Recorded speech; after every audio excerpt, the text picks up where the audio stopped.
social media. We all got it. I'm going to post this on YouTube and maybe on Instagram when I'm finished. But have you ever thought about the genesis of your social media experience? For me, it was Black Planet.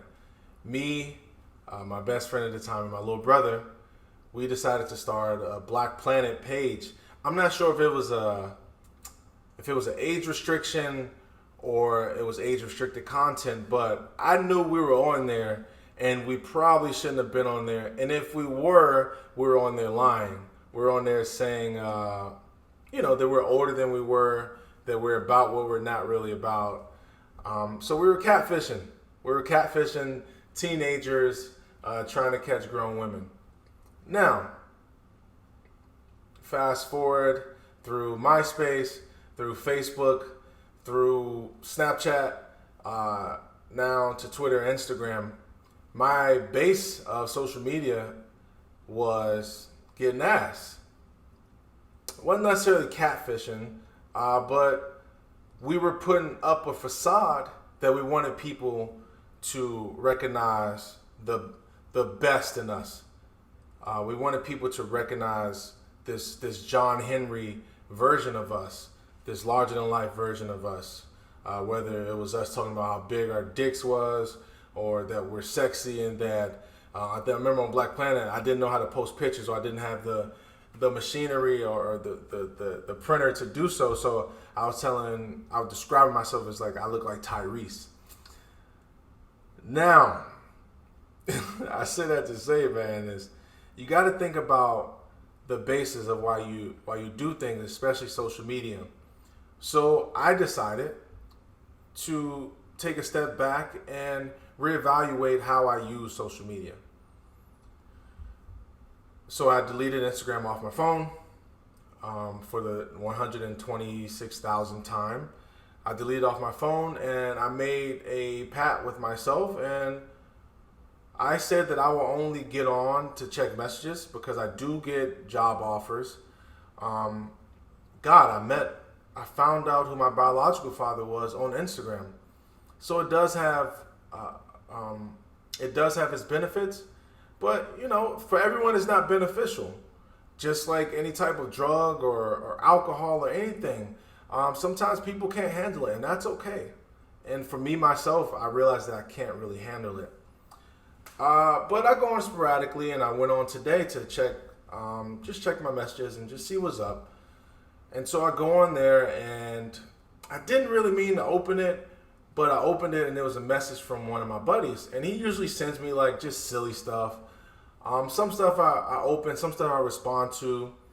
But I opened the message, and it was a video of it was a split screen. It was like Young Jock and a video of somebody. So I read the caption, and basically the caption was saying to the point of, this is Young Jock as a Uber driver, or this allegedly Young Jock as an Uber driver, and the person in the back is videotaping this guy who's wearing a hoodie who obviously doesn't want to be seen, and they're basically patronizing him. They're not bigging him up for having a side hustle or being able to humble himself enough to scoop up some change the legal way.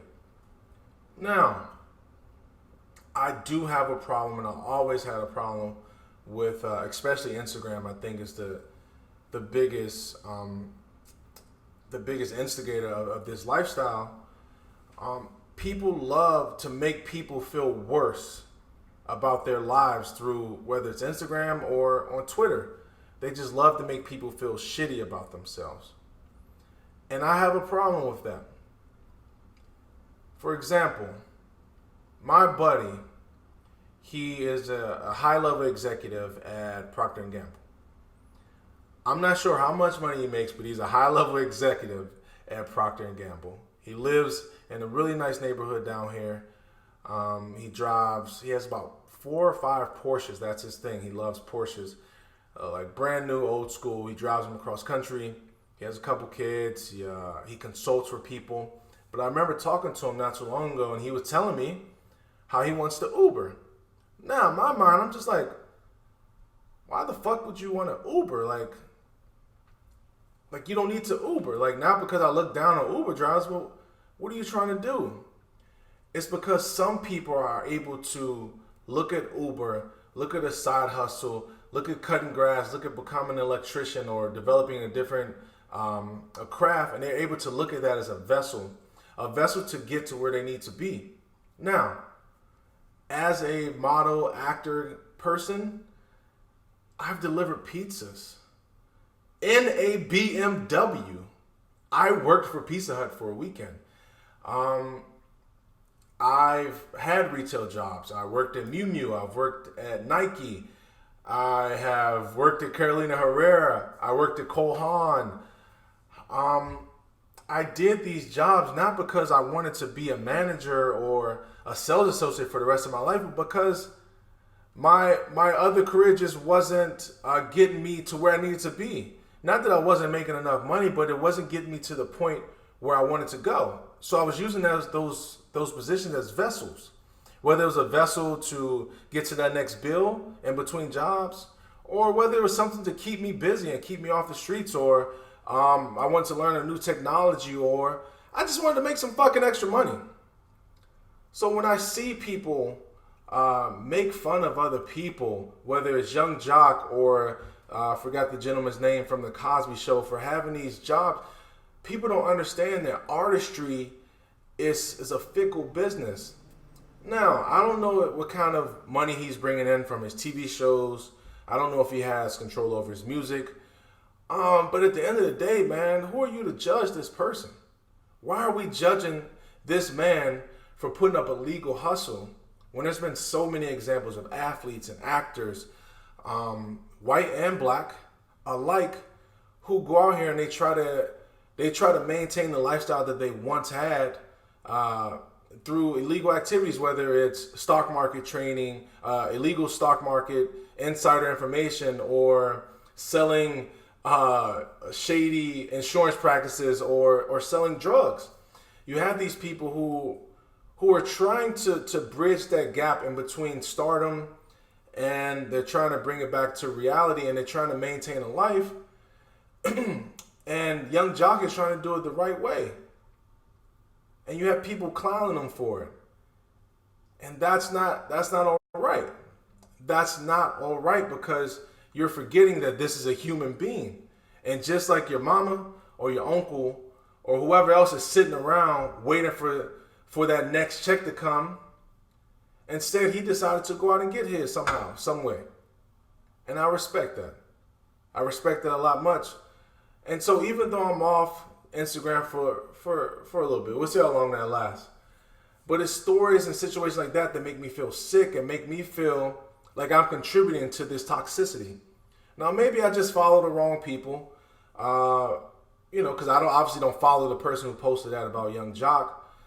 But that information is out there and it's perpetuating. And if next week, if we see Young Jock on TMZ and it's a mugshot of him because he robbed somebody, you got to check yourself and say, did I do that to that man? Did I run this person away from a hustle? Did I dissuade this black man from trying to do the right thing?